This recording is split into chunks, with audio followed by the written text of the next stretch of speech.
Keys to effective leadership. Why is it important to understand the principles and what makes employees satisfied with their work and what they're doing? And the reason why this is important is because companies don't succeed, people do. And with that premise, we understand that unless our employees are satisfied and are fulfilling their personal needs and personal goals and personal vision, if they do have it, it is a road to success, not only for the employees, but ultimately for the company, for the organization, for the family, if we're talking about any group where there is a team. Let's look at the keys to effective leadership. There are two that were discovered to be the most important principles of large corporations, organizations, businesses. And those are, number one, trust and confidence on the leader and leadership of the organization or the team. And number two, effective communication. We're going to expand a little bit on these two concepts. And let's begin with trust and confidence on the leader or the leadership. In our experience, those leaders who gain trust and confidence are those leaders who have the best interest in the highest and truest potential of their team.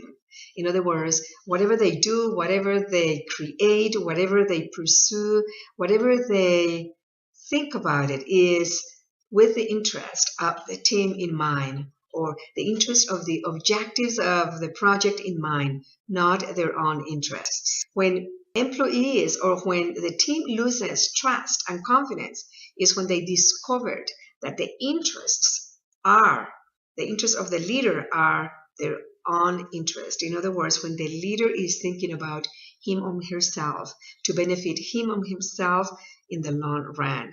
And that is one of the reasons people lose trust on the leader and on the something leadership. Also that we found out is that sometimes companies come and say, okay, so we have the best interest on you. We are people oriented. We're going to look after your goals and your desires and your needs, and we want you to fulfill your highest and truest potentials. But those are words only, because with actions, leadership doesn't show what they say is the employee's highest and truest interests. And that's when employees lose satisfaction.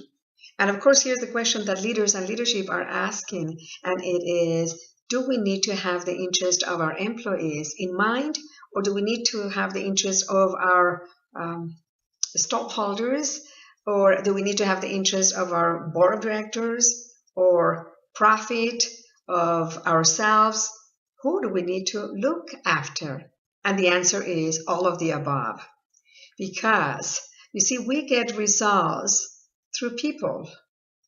We could push people to give us results, but this is why employees are moving around and there's a lot of turnover. Because nowadays, and especially the new generation, they're not looking, or they're not staying in companies because of a salary. They're staying in companies because their needs are fulfilled, because they can bring their purpose into fruition, because they are satisfied with what they are contributing to the organization and to the vision and mission of a company or of a team. Especially baby boomers, we're looking after security, after a salary, after an income. Well, that's not the case nowadays. We know that businesses are now run by fairly young people, that baby boomers are now in the area of retirement or leaving companies, and we need to be aware of what inspires and what motivates our new future employees. And trust and confidence is one key to success. Let's now get into key number 2 to effective leadership and employee satisfaction. Well, number 1 was trust and confidence. Number 2 is effective communication. And effective communication in 3 areas, and we're going to look at it.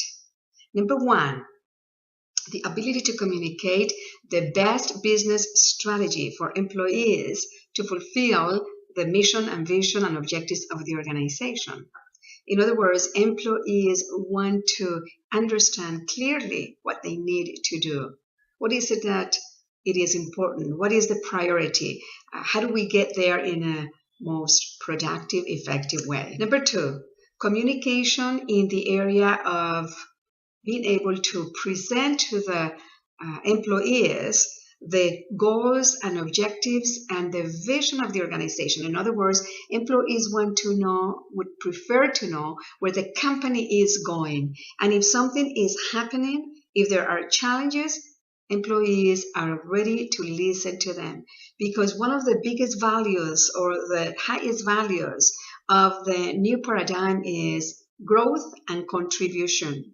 And so when employees understand or are aware that something is happening within the company, they feel obliged to contribute.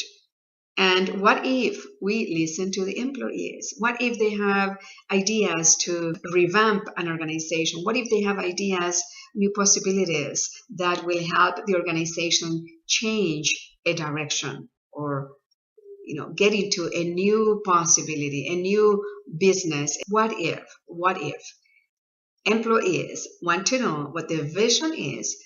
In other words, where the company is going and whether they are progressing or having challenges. Number three in the area of communication is to communicate clearly how employees could contribute. Because what's happening now is that employees' values are, the top ones are growth and contribution. And employees are looking forward to areas in where they get involved. And that's why many companies are sponsoring volunteer events, are sending employees paid by the company to volunteer to the charity that it is close to their heart.